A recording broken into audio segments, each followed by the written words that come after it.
రాష్ట్రంలో 2-3 రోజులుగా cool weather కనిపిస్తుంది. వచ్చే 4 రోజుల్లో ఉత్తర ఈశాన్య జిల్లాలో చలి తీవ్రత పెరిగే ఛాన్స్ ఉన్నట్లు హైదరాబాద్ వాతావరణ కేంద్రం తెలిపింది. గాలి దిశలో మార్పు రావడంతో చలి పెరగనుందని చెబుతున్నారు. ప్రస్తుతం కనిష్ట ఉష్ణోగ్రతలు 14 నుంచి 19 డిగ్రీల మధ్య రికార్డవుతున్నాయి. గరిష్ట ఉష్ణోగ్రతలు 29 నుంచి 22 మధ్య ఉంటున్నాయి. ఇక ఫిబ్రవరి 3rd వీక్ నుంచి ఎండలు పెరుగుతాయన్న వాతావరణ అధికారి శ్రీనివాస్తో కల్పన ఫేస్ టు ఫేస్. తెలంగాణ రాష్ట్ర వ్యాప్తంగా భిన్నమైన వాతావరణ పరిస్థితులు కనిపిస్తూ ఉన్నాయి. ఉదయం అయితే పొగమంచు, మధ్యాహ్నం అయితే ఎండ, సాయంత్రం అయితే ఎక్కువగా చలి కనిపిస్తూ ఉంది. మరి ఇదే వాతావరణం ఇంకెన్ని రోజులు ఉండే అవకాశం ఉంది. దాంతోపాటు ప్రజెంట్ ఉన్న పరిస్థితులకు గల కారణాలు ఏంటో తెలుసుకుందాం. ప్రస్తుతం నేను వాతావరణ కేంద్రంలో ఉన్నాను. మరి మనతో పాటు వాతావరణ శాఖ సీనియర్ అధికారి శ్రీనివాస్ గారు ఉన్నారు. ఒకసారి వారితో మాట్లాడదాం. సార్, ప్రస్తుతం చూసుకున్నట్టయితే మొన్నటి వరకు కాస్త చలి తగ్గినట్టే అనిపించింది. ప్రస్తుతం చూసుకున్నట్టయితే కాస్త చలి తీవ్రత కూడా అక్కడక్కడ కనిపిస్తూ ఉంది. ప్రజెంట్ కారణాలు ఏంటి సార్? వారం బట్టి చూసుకున్నట్టయితే ఇంచుమించుగా మినిమం టెంపరేచర్లు మనకి 14 నుంచి 19 డిగ్రీల వరకు పెరిగి మనకి ఈ యొక్క చలి తీవ్రత అనేది తగ్గిన మాట వాస్తవం. అలాగే మాక్సిమం టెంపరేచర్లు కూడా మనకి 28 నుంచి 31, 32 డిగ్రీల మధ్యలో రాష్ట్రంలో కొనసాగుతున్నాయి. ఓవరాల్గా ప్రస్తుతం మనకి ప్లెజెంట్ వెదరే ఉన్నప్పటికీ గత 5-6 రోజులు బట్టి మనం తీవ్రమైన మార్నింగ్ సమయంలో తీవ్రమైన పొగమంచు చూస్తున్నాం. ఈ పొగమంచు వల్ల ఏంటంటే మనకి విజిబిలిటీ చాలా పడిపోయి ముఖ్యంగా హైవేల్లో ప్రయాణించేవారు అలాగే ఈ విమానాశ్రయాల్లో కూడా మనకి ఫ్లైట్స్ దిగడానికి దీనికి ఇబ్బంది ఉంటుంది. ఈ పొగమంచుకి కారణం ఏంటంటే మనకి వచ్చేటటువంటి గాలులు ప్రస్తుతం గత వారం బట్టి మనకి తూర్పు అలాగే ఆగ్నేయ దిశల నుంచి రావడం వల్ల ఇవి సముద్ర ప్రాంతం నుంచి వచ్చిన గాలులు మనకి ల్యాండ్ మీదకి ప్రవేశించినప్పుడు తేమను తీసుకొస్తాయి.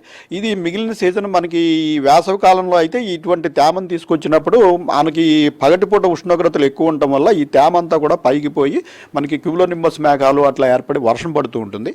అయితే శీతాకాలంలో మనకి 28 నుంచి 30 డిగ్రీల టెంపరేచర్ వచ్చినప్పుడు ఈ తేమ భూభాగం మీదకి ప్రవేశించినప్పటికీ ఇది పైకి లిఫ్ట్ చేసేంత మనకి థర్మల్ ఎనర్జీ ఉండకపోవడం వల్ల ఈ తేమ అంతా కూడా లోవర్ లెవెల్లో ఉండిపోయి మార్నింగ్ పూట మనకి చల్లగా ఉన్నప్పుడు ఇక్కడే కండెన్స్ అయిపోయి అది ఫాగ్ అంటే అది it is nothing but cloud formation at ground level అనమాట. మనకి భూమికి కొంత ఎత్తులోనే ఇటువంటి క్లౌడ్ ఫార్మేషన్ అయిపోతూ ఉంటుంది. దీనివల్ల విజిబిలిటీకి చాలా ఇబ్బందులు ఉంటాయి.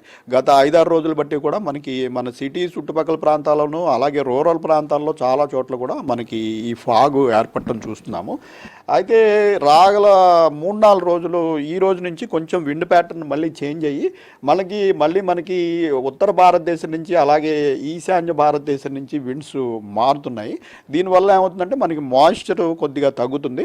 మాయిశ్చర్ తగ్గి ఈ ఫాగ్ తీవ్రత కూడా తగ్గుతుంది. కానీ మినిమం టెంపరేచర్లు ప్రస్తుత స్థాయి నుంచి ఒక 2-3 డిగ్రీలు మళ్ళీ తగ్గే అవకాశం ఉంది. ముఖ్యంగా మనకి ఉత్తర తెలంగాణలోని ఆదిలాబాదు, కుమరంభీము, మంచిర్యాల, నిర్మల్ ఆ ప్రాంతంలోను అలాగే ఇటువంటి పశ్చిమంలో ఉన్నటువంటి మనకి సంగారెడ్డి, కామారెడ్డి, మెదక్ ఈ ప్రాంతంలో కూడా ప్రస్తుత స్థాయి నుంచి అంటే ప్రస్తుతం ఈ ప్రాంతంలో 14 నుంచి 16 డిగ్రీల్లో కొనసాగుతున్నాయి. ఈ స్థాయి నుంచి ఒక 2-3 డిగ్రీలు మినిమం టెంపరేచర్లు తగ్గే అవకాశం. సిటీకి సంబంధించి ప్రస్తుతం ఏ విధంగా ఉంది? దాంతోపాటు సిటీలో కూడా ఎక్కువగా మనకు ఫాగీ కనిపించింది ఉదయం సమయంలో. దాంతోపాటు ముఖ్యంగా ఏ సమయంలో ఈ ఫాగ్ కండిషన్స్ ఎక్కువగా కనిపించాయి? అదే విధంగా ప్రస్తుతం కావచ్చు, దాంతోపాటు వచ్చే 2-3 రోజుల పాటు ఈ హైదరాబాద్ వ్యాప్తంగా ఏ విధంగా ఉండే అవకాశం ఉంది వాతావరణం? మనకి ఈ సిటీ సెంట్రల్ అబ్జర్వేటరీలో మనకి గత 4-5 రోజుల నుంచి ఇంచుమించు 17 నుంచి 19 డిగ్రీల ప్రాంతంలో ఉన్నాయి. అయితే శివారు ప్రాంతంలో మనకి ఎప్పుడు ఒక 2-3 డిగ్రీలు తక్కువ ఉంటాయి. ఈ 2-3 డిగ్రీలు తక్కువ ఉండటం వల్ల మనకి ఇటు పటాన్చెరు, రాజేంద్ర నగర్ ప్రాంతంలో 14 డిగ్రీలు 15 డిగ్రీలు ఆ ప్రాంతంలో కొనసాగుతున్నాయి. అయితే ఈ తెల్లవారుజాము సమయంలో ముఖ్యంగా ఈ ఫాగ్ అనేది మనకి తెల్లవారుజామున 3:30-4 గంటల సమయంలో ఇంచుమించు స్టార్ట్ అవుతుంది. ఎందుకంటే ఆ ప్రాంతంలో మనకి లోయెస్ట్ టెంపరేచర్లు రికార్డ్ అవ్వడం, ఆల్రెడీ ఉన్న మాయిశ్చర్ అంతా కూడా ఆ ప్రాంతంలో మనకి ఇదంతా లోకల్గానే కండెన్స్ అయిపోయి ఈ ఫాగీ లేయర్స్ అనేవి ఏర్పడటం మార్నింగ్ 3:30-4 గంటలకు స్టార్ట్ అయ్యి మళ్ళీ ఈ ఎండ వేడిమి పెరిగే వరకు ఇంచుమించు 7:30-8 గంటల వరకు కూడా ఈ ఫాగ్ అనేది కొనసాగుతూ ఉంటుంది. అయితే రాగల 2-3 రోజుల్లో మనకి సిటీ ప్రాంతంలో కూడా ఒక 2 డిగ్రీల వరకు కూడా టెంపరేచర్లు తగ్గే అవకాశం ఉంది.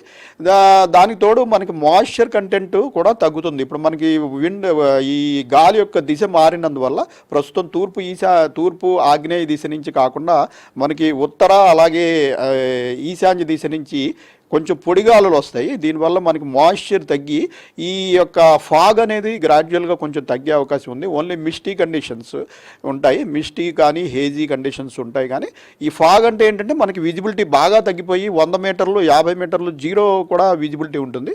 దీనివల్ల ముఖ్యంగా తెల్లవారుజామున ప్రయాణం చేసేటప్పుడు చాలా జాగ్రత్తగా ఉండాల్సిన అవసరం అయితే ఉంది. వచ్చే 2-3 రోజుల పాటు చలి తీవ్రత కనిపించే అవకాశం ఉంది. అదేవిధంగా పొగమంచు కూడా ఈ మధ్య కాలంలో మనకు ఎక్కువగా కనిపించింది. కాకపోతే వచ్చే 2-3 రోజుల నుంచి అయితే మనకు ఈ పొగమంచు కూడా కాస్త తగ్గే అవకాశం ఉందని చెప్తున్న సిచ్యువేషన్స్ ఉన్నాయి. ఇవి వేరే సంబంధించిన అప్డేట్స్. కెమెరా పర్సన్ శ్యామ్తో కల్పన, V6 న్యూస్, హైదరాబాద్.